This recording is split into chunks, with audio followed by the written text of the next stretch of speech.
Holy shit. I know I'm late to talk about this news, but Phineas and Ferb is back. And I don't know how to feel about it because if you don't know what Phineas and Ferb is, it was a Disney Channel show. And I know I'm late to talk about this, but I really could not stop thinking about this news since it was announced. And I just want to open my damn mouth and talk about it. Basically, this was a show that released in 2008. And it did not drop its final episode till what, like 2017 or something crazy like that. It kept running, and then and then the creators of that show moved on to another show, My Little Murphy's Law, that didn't work out so well. It got canceled, and they were hopeful for a third season, but didn't end up working out.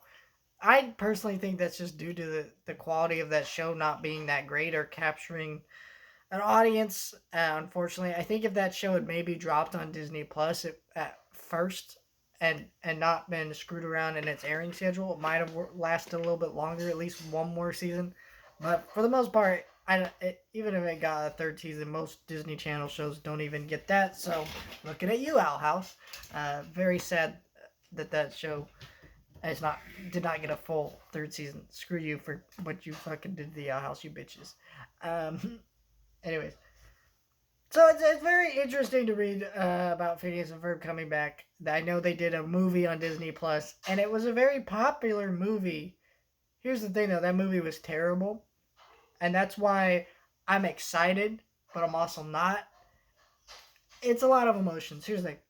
I'm totally down to watch all of this Phineas and Ferb revival because I will be reviewing it on the channel. And just like I reviewed the Proud Family revival episode by episode, and I cannot wait to talk about season 2 when it drops February 1st next week. I'm going to be doing this, right? But Phineas and Ferb is such a great show, and it's an awesome show, but it was a show that had a formula, had a style to its story, and it kept doing the same thing. So like Dr. Doofenshmirtz isn't the evil bad guy anymore. Him and Perry have a very different relationship, things like that. So if they're bringing this show back, I think there needs to be a new formula to the thing.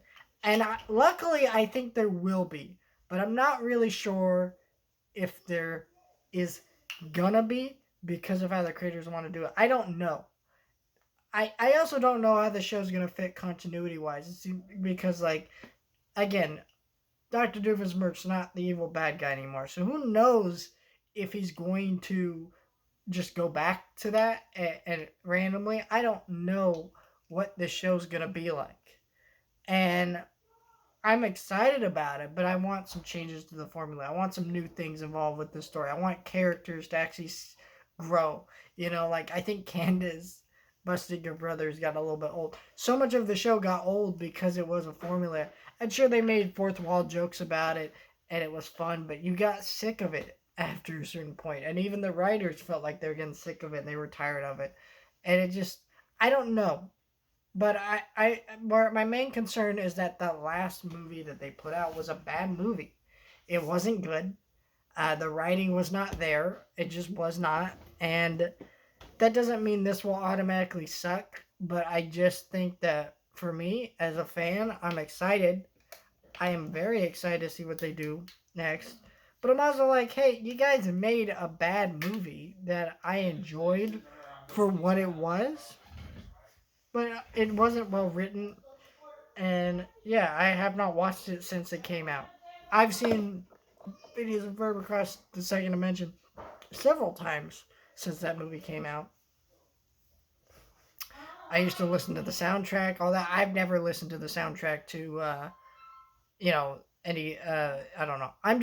We'll see. I'm very excited about it, but